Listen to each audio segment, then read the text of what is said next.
12살 중학생 소녀에게 삶은 너무 힘겨웠습니다. 친아버지에겐 폭행을, 의붓 아버지에겐 성적 학대를 당했습니다. 친어머니와 경찰에 손을 내밀었지만 제대로 보호 조치를 받지 못했습니다. 경찰 신고에 대한 의붓 아버지의 보복으로 짧고 고달팠던 생을 마감했습니다. 가족에게도 의지할 수 없었던 어린 소녀를 구하지 못한 건 다름 아닌 사회와 국가, 우리 모두의 책임입니다. 다시 있어서는 안 될 이번 사건, 무엇이 문제였고 또 어떻게 하면 막을 수 있을지 경기대 범죄심리학과 이수정 교수와 함께 알아보겠습니다. 이 교수님, 안녕하세요. 네, 안녕하십니까.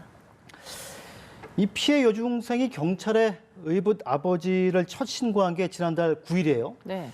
그런데 27일 의붓 아버지에게 살해가 됐습니다. 그러니까 18일 사이에 벌어진 일이죠. 이 사이에 여중생이 여러 번 경찰서에서 조사를 받았는데 네. 경찰에서 이 보호 조치를 할 수 없었던 사안입니까? 글쎄 이제 그런 대목이 지금 이런 사건이 또다시 일어나지 않도록 하기 위해서는 꼭 조사를 해봐야 되는 필요가 있다 이렇게 보입니다. 좀 설명을 드리자면 9일 처음에 이제 9일 날 신고를 하죠. 그때 그 당시에 혐의는 계부의 성추행으로 신고를 했었습니다. 그런데 그때 이제 제출한 증거는 음란물이 핸드폰으로 전송돼 왔던 것을 제출을 했죠. 그러다가 3일 후에 12일 날 다시 이 아이가 경찰서를 찾아가서 사실은 신체적 접촉이 있었다, 강간 미수 혐의가 있었다 이렇게 이제 주장을 하게 됩니다. 그래서 경찰이 조사를 하다 보니 이게 이제 신체적인 접촉이 있는 강간 미수 사건에 대해서 좀 더 적절한 이제 적법한 조사 절차를 이제 시행을 해야 되겠길래 14일 날 해바라기 센터에서 목포에서 조사를 하게 됩니다.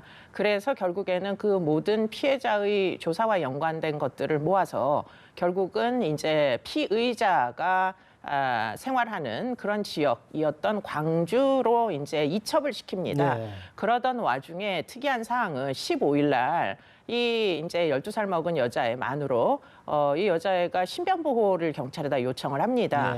그런데 문제는 친부가 와가지고 굳이 필요가 없다고 몇 시간 만에 그것을 취소를 해달라고 요구를 하는 거예요. 그렇기 때문에 그때 이미 좀 특이한 사항이 발생을 했다고 볼 수밖에 없는 그런 지점들이 있었고요. 그리고 나서는 결국에는 사건은 이제 광주로 넘어가게 됩니다. 그래서 광주에서 결국에는 이제 피해자의 뭐 신변을 확보를 해가지고 조사를 하려고 했었는데 문제는 목포경찰서에서 신고가 된 것을 알고 난 이후에 알게 된 경위는 목포경찰서에서 이제 친부가 친모에게 직접 전화를 해가지고 계부가 내 딸을 이렇게 추행을 했다고 하는데 뭐 따졌던 걸로 보입니다. 책임 소재에 대해서. 그래서 결국에는 친모가 알게 되고요. 그런 사실 이제 친모가 알게 되다 보니까 계부에게 결국은 이제 목포에서 신고가 이리저리 되어 있으니까 계부에게 그와 같은 사실을 알려주면서 결국에는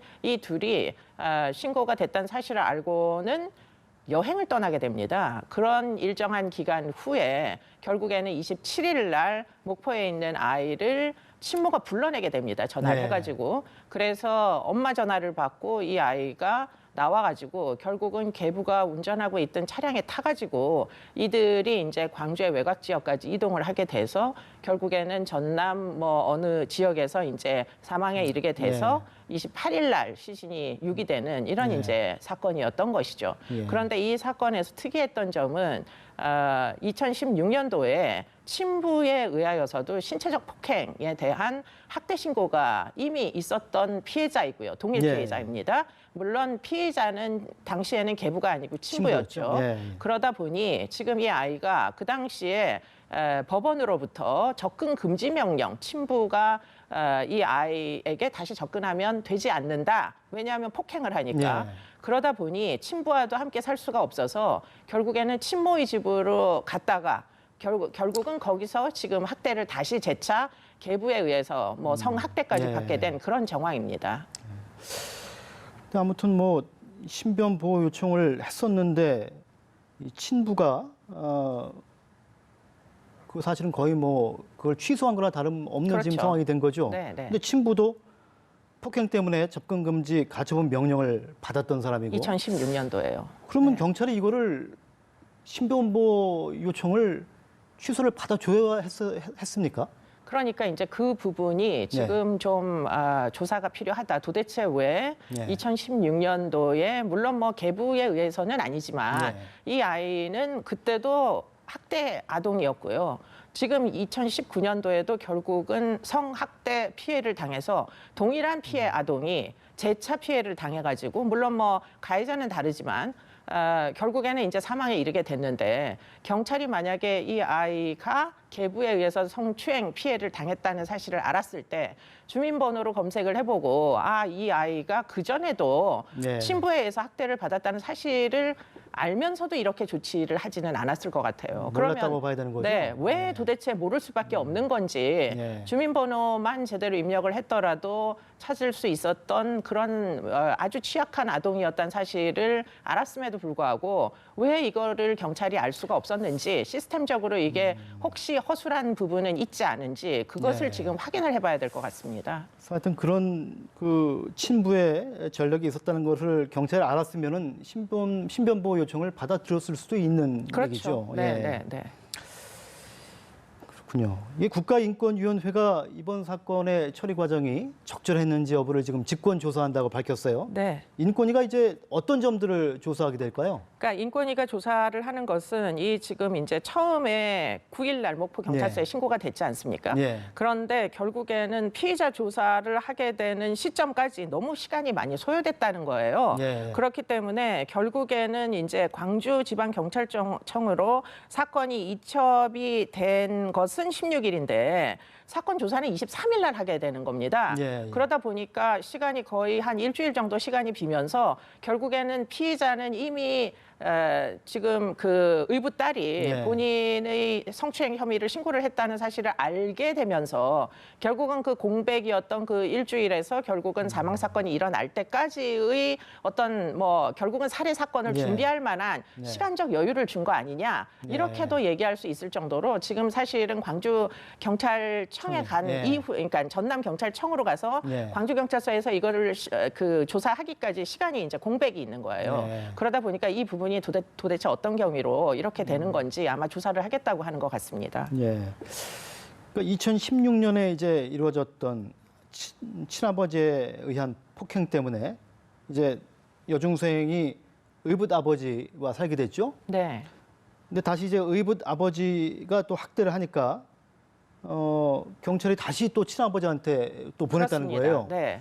근데 그것도 사실 이해가 잘 되지 않습니다. 그러니까 그런 전력이 있었으면은 아동 전문 보호기관에 보내야지 어떻게 친부한테 이거 보내죠? 그렇죠. 그러니까 이제 친권이 우리나라는 이게 이제 제한이 잘 안 되다 보니까 박탈은 당연히 안 되고 이 제한도 잘 안 되다 보니까 학대 신고를 재차 하는 이 아동을 결국에는 친권을 뭐 양측 모두 부적절한 부모니까 일단 신고가 됐기 때문에 그러면 친권을 제한하고 사건이 조사가 마무리될 때까지는 안전이 확보될 때까지는 일단 아동보호 전문기관에다가 이 아이를 좀 생활하도록 그렇게 좀 신변을 보호할 수 있는 기회를 줬었으면은 그러면 아마 목숨을 잃지는 않지 않았을까 그런 부분이 지금 굉장히 아쉬운 지점이죠. 그런데 현재로서는 지금 친권자의 동의 없이 그렇게 아동의 신변을 아동보호 전문기관으로 경찰의 직권으로 넘길 수가 없습니다. 네. 글쎄 뭐 제가 듣기에는 미국 같은 경우는 이런 일이 한번 벌어지면은 아예 그냥 적금 차단시켜 버린다 그런 얘기도 들었어요. 그렇습니다. 외국 같으면은 뭐 피해 아동의 안전권이 우선되기 때문에 사실은 피해 아동의 신변을 일단은 안전한 장소로 옮겨놓고 지금 이런 사건에 대해서 조사를 하는데요. 우리의 경우에는 일단은 가해자가 친권자일 경우에는 사실은 여전히 권한이 있기 때문에 유죄를 이제 확정받기 전까지는 그 친권이 어떤 형태로든 제한을 안 받기 때문에 마음대로 이제 피해 아동에게 접근할 수 있는 권한이 있는 거죠. 그 부분도 좀 개선이 좀 있어야겠네요. 그렇습니다. 네. 이게 또 이제 공범으로 지목이 되어 있는 어머니, 친어머니죠. 남편이 무서워서 그 당시에 범행을 말리지 못했다고 얘기를 하면서 또 그 살해 이후에 남편에게 수고했다고 그러고 또 시신을 유기한 다음 날에도 현장에 3번이나 같이 갔었고요. 이런 친어머니의 심리 상태 이게 도대체 어떻게 봐야 됩니까?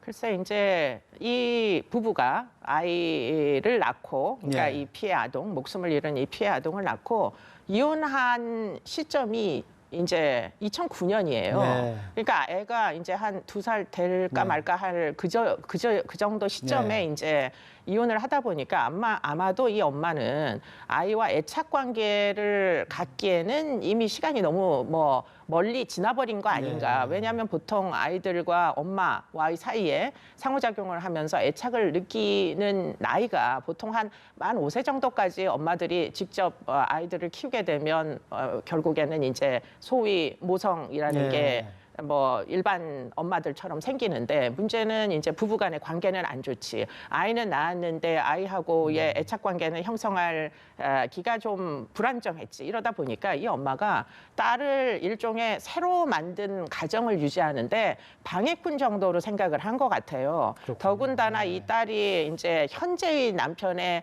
성추행 사실을 신고를 하다 보니까 결국은 그 딸 때문에 현재 겨우 유지하고 있는 이 이제 새로 아이가 태어났잖아요. 네. 그 이제 아이와 부부의 관계가 깨질 수도 있다. 이런 위기감을 가진 것 같고요. 네. 그러다 보니까 지금 이제 신고가 엄마 입을 통해 가지고 계부에게로 알려진 거는 엄마가 알려준 겁니다. 네. 더군다나 이 아이를 마지막 순간에 이제 극단적인 이제 행위를 하기 직전에 불러낸 사람도 사실 엄마고요.